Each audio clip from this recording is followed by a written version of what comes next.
Dear students, एक बार फिर आपका वेलकम है। अब मैं अगला पार्ट लेकर आ रहा हूँ सोल्यूशन का। आज हम 14.5 आर्टिकल पढ़ेंगे। ठीक है, आप सभी ध्यान से अंडरस्टैंड कीजिए। सिंपल हार्मोनिक मोशन में हम वेलोसिटी और एक्सीलरेशन के फॉर्मूले निकालें।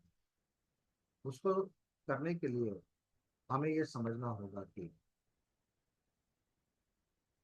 सर्कुलर मोशन जो हो रही है, सर्कुलर मोशन जो हो रही है वो किस तरह से हो रही है। बट सर्कुलर मोशन जो है वो, सर्कुलर मोशन तो सिंपल हार्मोनिक मोशन है नहीं, लेकिन सर्कुलर मोशन को हम कनेक्ट करेंगे सिंपल हार्मोनिक मोशन से।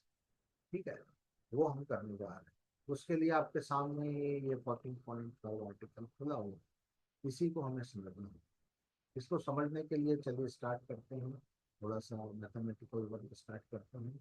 आप देखिए, ये जो यहाँ पर आया हुआ है, कि सर्कुलर मोशन, ये पी जो है ऑब्जेक्ट है, ये सर्कुलर मोशन कर रहा है। And we know the velocity of object moving on circular path. Its velocity is along the tangent drawn at that. तो ये वेलोसिटी है। ठीक है, ये वेलोसिटी है जो शो हो रही है इस वेक्टर से, ओमेगा ए लिखा, क्योंकि वेलोसिटी ओमेगा। थोड़ा सा मैं यहाँ क्लियर कर दूं, ओमेगा ए आया था। We know in circular motion velocity is equal to r। ठीक है, r is the radius of। यहाँ पर ये जो है पूरा, जहाँ मेरा ये पेन चल रहा है, यहाँ से तो ये इसका रेडियस है। यही रेडियस जो है एम्पलीट्यूड बन गए। कैसे, अभी समझाएंगे आपको।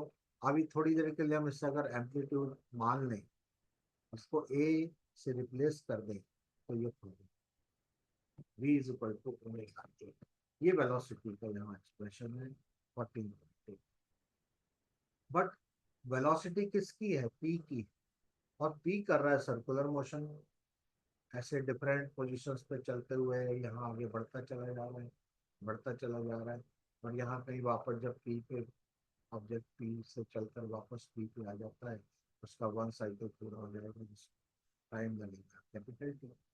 तो ये सर्कुलर मोशन हो रही है। हमें सर्कुलर मोशन तो प्रूव नहीं करनी, हमें सिंपल हार्मोनिक मोशन प्रूव करनी है, जो किस तरह से होती है, to and fro. Simple harmonic motion होती है तो टू एंड फ्रो। एक पॉइंट होता है, एक पॉइंट के दोनों तरफ ऑब्जेक्ट जा रहा है, इस तरफ जाएगा, इस तरफ जाएगा, ऐसे इस तरह से चलेगा स्ट्रेट लाइन के ऊपर। बट ये पी तो सर्कुलर चल रहा है, तो फिर यहाँ पर जो है सिंपल हार्मोनिक मोशन किसकी स्टडी करें, हमें वो पॉइंट ढूंढना, और उसी को लेकर हमें एक्सप्रेशंस को निकालना पड़ेगा, तभी हम करेक्ट एक्सप्रेशंस निकाल। तो चलिए हम स्टार्ट करते हैं, ये देखते हैं कि यहाँ पर ऐसा क्या है, ऐसा कौन सा पॉइंट है जो सिंपल हार्मोनिक मोशन कर रहा है। उसको समझने के लिए मैं आपको इस सर्कल पे ले चलता हूँ।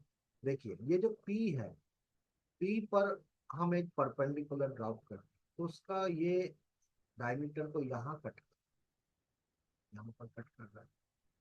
ये इसको बोलते हैं फूट बोल रहे हैं। ये जो है पॉइंट जो है, इसको फूट बोलते हैं। ये पॉइंट जो है फूट है। या ऐसा समझ लें कि सर्कुलर मोशन करने वाले इस पी के साथ एक हमने थ्रेड बांध दिया है, उसके नीचे थोड़ा सा एक पत्थर रख दिया है, कुछ भी एक छोटा सा ऑब्जेक्ट और हैंग कर दिया है। और जैसे जैसे ये पी चलता चला जाएगा, धागा भी थोड़ा बड़ा होता चलेगा, धागा बड़ा करता जाएगा। हर बार हमें धागे को, ये स्टोन को या वहाँ जो हमने उसको इससे टच कराते जाना जाएगा। तो हम देख रहे हैं कि ये जो पी है मूव कर रहा है, लेकिन उसका फूट कैसे मूव कर रहा है। और देखिए, पी से चलकर ऑब्जेक्ट जो है यहाँ पहुंच गया, इस पॉइंट पर पहुंच गया। इस पॉइंट पर जब ऑब्जेक्ट आ गया, उसका फूट यहाँ कहीं इस पॉइंट पर आया, यहाँ कहीं पहुंच गया। फिर ऑब्जेक्ट जब यहाँ आ जाएगा चलता हुआ, तो उसका फूट ऊपर आ जाएगा। फिर ऑब्जेक्ट जब यहाँ चला जाएगा, उसका फूट यहाँ पर आ जाएगा। ऑब्जेक्ट जब यहाँ आ जाएगा, तो अब आप देखिए फूट इस यहाँ से आगे निकल, ओ से, ओ को हम मीन पोजीशन ट्रीट करेंगे। तो फूट चल कैसे रहा है, फूट यहाँ से चलना शुरू किया, ऊपर आया, ठीक है, और उस समय ये ऑब्जेक्ट यहाँ पहुंच गया। ऑब्जेक्ट ने जब हाफ साइकिल पूरा कर लिया यहाँ पर, तो फूट उसका चलता चलता फूट भी यहाँ पर आ गया, फूट यहाँ पर आ गया। अब ये इस 1/4 साइकिल पे चलेगा और ऐसे में, तो फूट वापसी करेगा, फूट वापसी करेगा, जब ऑब्जेक्ट यहाँ पहुंच जाएगा तो उसका फूट यहाँ पर पहुंच जाएगा। फिर ऑब्जेक्ट लास्ट 1/4 ट्रेवल करेगा, चल रहा है वो ऑब्जेक्ट सर्कुलर पाथ पर, बट उसका जो फूट है वो कैसे होगा, जब ऑब्जेक्ट यहाँ आ गया तो फूट वापस यहाँ पर आ गया, और ऑब्जेक्ट जब वापस हो रहा है, वापस हो रहा है, तो फूट भी वापस आ रहा है, तो फूट वापस वहीं जहाँ से चला था वहीं पे पहुंच जाएगा।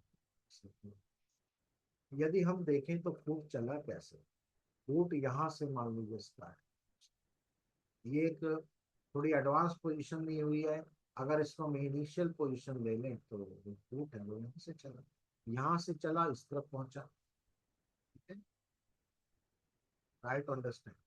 यहाँ से ऑब्जेक्ट ऐसे चल रहा है सर्कुलर पाथ पर, फूट यहाँ से चलते चलते फूट यहाँ पहुंच, ठीक है, सेंटर, फिर सेंटर से आगे पहुंचा, फूट यहाँ पहुंचा, यहाँ से वापस आया, फिर यहाँ पहुंच गया, तो फूट ने भी अपना एक टाइम पीरियड पूरा कर लिया, एक ऑसिलेशन पूरा कर लिया।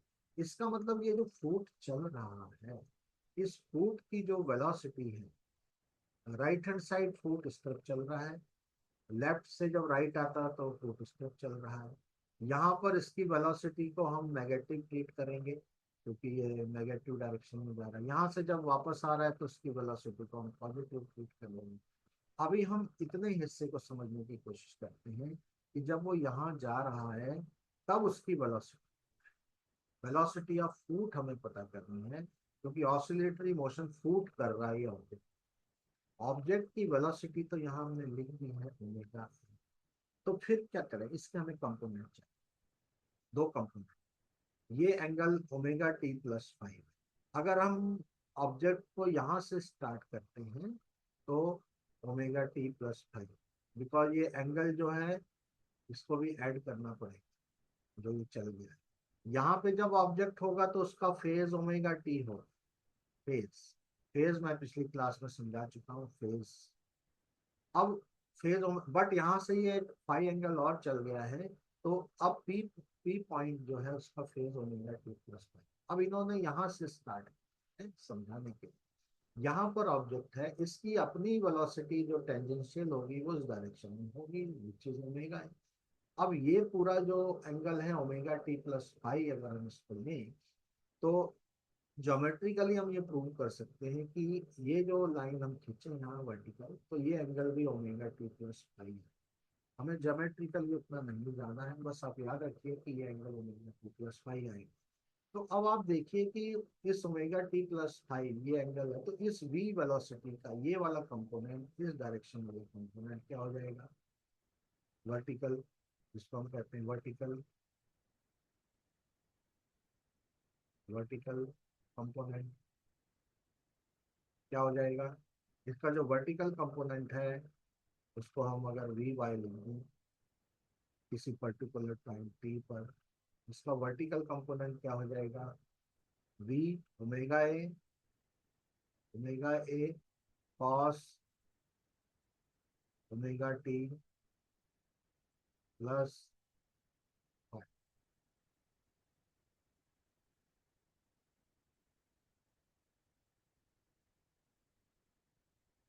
वर्टिकल कंपोनेंट जो है उसका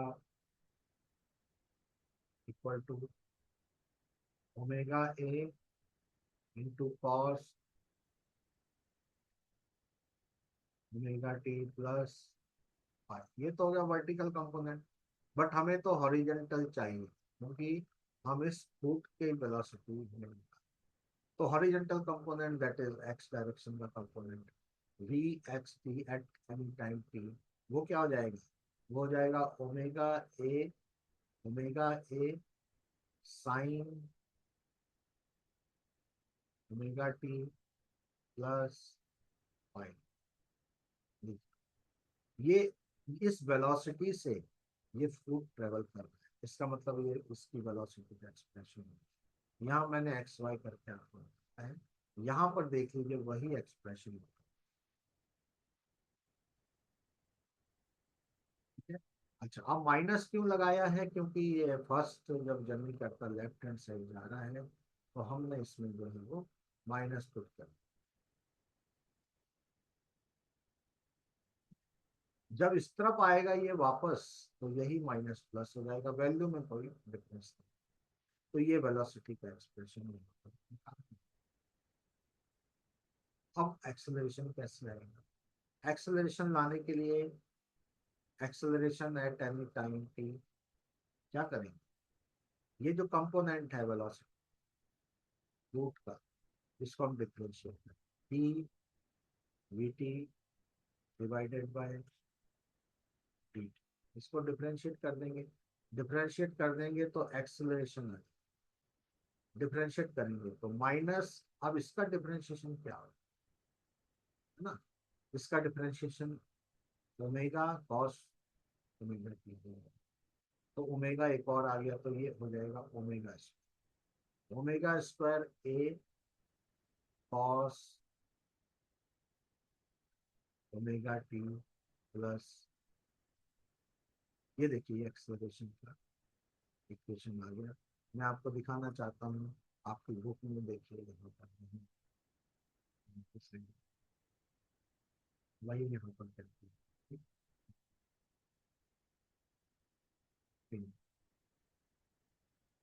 ये एक्सेलरेशन, अब यहाँ पर ये एक्स की कैसे है, एक्स की क्या है, डिस्प्लेसमेंट, वो यहाँ पर ये और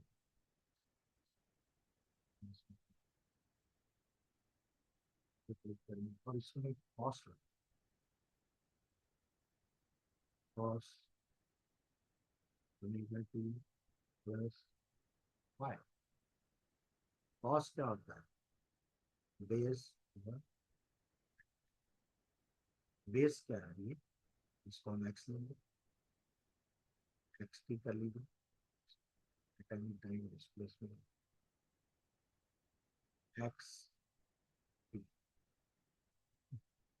और हाइपोटेन्यूज क्या है इसका, ये which is equal to R, R means A, क्या आ जाएगा, X T is equal to,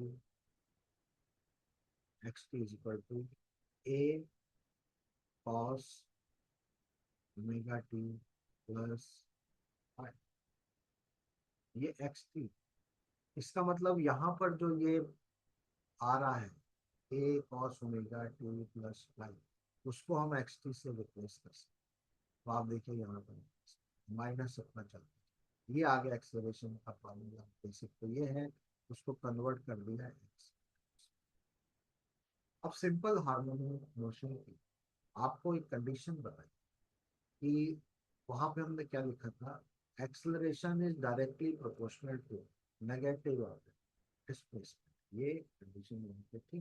देखिए वो कंडीशन यहाँ पे इससे अच्छी है, ओमेगा कांस्टेंट है, यूनिफॉर्म वेलोसिटी से चल रहा है, तो इसको अगर हम हटा देंगे तो क्या एक्सप्रेशन बनेगा, प्रोपोर्शनलिटी का साइन आ जाएगा, माइनस एक्स।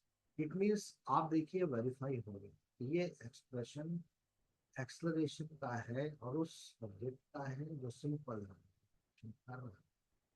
तो आपको मैंने अभी एक्सलरेशन और वेलोसिटी दोनों क्लियर करके बताए हैं, और स्क्रीन पर आपके बुक में ही मैंने जो है वो वर्कआउट किया है, जिससे आपको ये समझ में आए। तो ये आर्टिकल यहीं पर मैं स्टॉप करता हूँ, बहुत इम्पोर्टेंट आर्टिकल है, आप इसे एक बार रिवाइज कर लीजिएगा, देख लीजिएगा और मुझसे क्वेश्चन पूछिए। तो मैं यहाँ पर क्लोज करता हूँ, और अगला वीडियो में फिर से दूंगा आपको, वो और इम्पोर्टेंट होगा एग्जाम को। ओके बेटा, बेस्ट।